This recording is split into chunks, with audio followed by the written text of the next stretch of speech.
Masipag. Mapagmahal. Pogi. Pogi si Daddy. Mapagmahal. Responsible. Siya commitment at love sa ministry. Very courageous.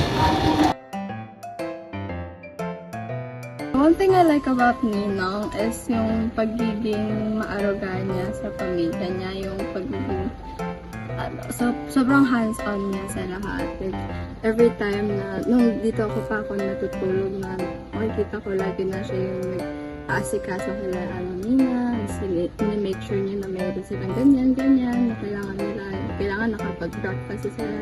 Make sure niya na maayos lahat, tapos nandun lahat ng kailangan nila, tapos kahit na pagod na siya, dinahatid pa rin niya.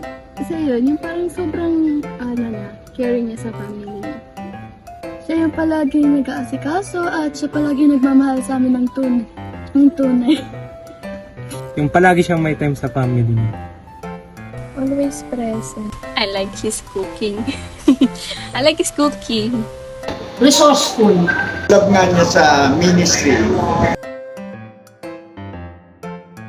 Happy birthday, Ninong, and gusto ko lang rin po magpasalamat sa pagiging parang pangalawang parents na rin sa akin and sa pagtanggap niyo po sa akin sa family niyo. And, ayun po, sana po palagi po kayo maging masaya and ma-enjoy niyo pa po yung time niyo with your family. Happy birthday, Daddy! Love you! More happy birthdays to come! Happy birthday pa. Love you. Happy birthday, Daddy! I love you! Daddy, happy birthday. I pray you more blessings to come and good health and guidance and protection.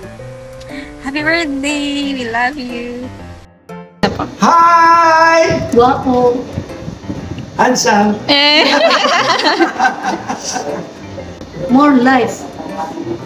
Continue the work that you have started. God will not allow you to be at a loss, but in fullness sa iyong pamilya. Palain ka ng Panginoon. More blessings sa iyo at sa iyong mga anak at pamilya. Happy birthday! Oh, yes! Happy birthday, Tito Willie! Happy birthday! Sa Marcos Jr. Happy birthday! Hello. Good evening, everyone. Happy birthday to you, my son, Philip. I thank God for your new life. I thank God for your loving care to your family. May God bless you more, son. You're very, very kind, thoughtful, supportive. I love you, son. I thank God for your life. I thank God kung paano mo kinikare ang family mo. Kung paano mo silang inaalagaan. Anak, huwag kang ihinto sa pananampalataya mo, lalo na sa pagmi-ministry mo sa Lord. Yung mga kapatid mo, pagpasensyahan mo na. Minsan madala kayong magkita. Nalayo man ako sa inyo, hindi natatapos ang araw na hindi ko kayo dinudulog sa Lord. Lahat kayo dyan sa Pilipinas. Philip, ingatan mo yung sarili mo. Huwag mong pababayaan ang sarili mo dahil kailangan ka ng pamilya mo. Ha? Yung ministry mo sa Lord, huwag mong pababayaan. Happy ako dahil kasama mo na ang mga anak mo. Nawa later on si Sam naman ang maging part ng praise and worship team. Thank you sa iyong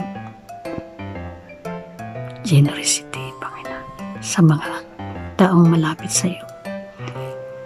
Yeah. Maraming salamat sa Panginoon Diyos sa buhay mo at sa patuloy na pagpapalang tinatanggap mo Maraming salamat sa Panginoon dahil binigyan niya ako ng isang anak na katulad mo.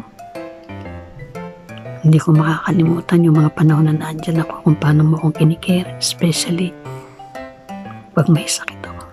Kilala mo ko, alam mo kung paano ako lalambingin pag wala na sa hulog si Mama. I love you son so much. Patuloy kayong pagpalain ng Panginoon, mga anak mo, si Shad, si Sam, si Pam, even si Pei, na nandyan sa poder mo. Nakikita-kita kayo, kakasama-sama. Salamat sa Panginoon. Pinagbubuklod niya ang kanyang mga anak. Kay Ga, na yung asawa, sobrang mahal mo. Ganun din kay Diana, nandyan din every Sunday. Thank God for the Lord. Thank God dahil mahal na mahal tayo ng Panginoon. At hindi niya tayo pababayaan. Hindi pwedeng mahaba. Sasabihin ko, maiksi lang. Kaya, I love you so much. May God bless you. You and your family. In Jesus' name. Jesus' mighty name I pray. God bless you all.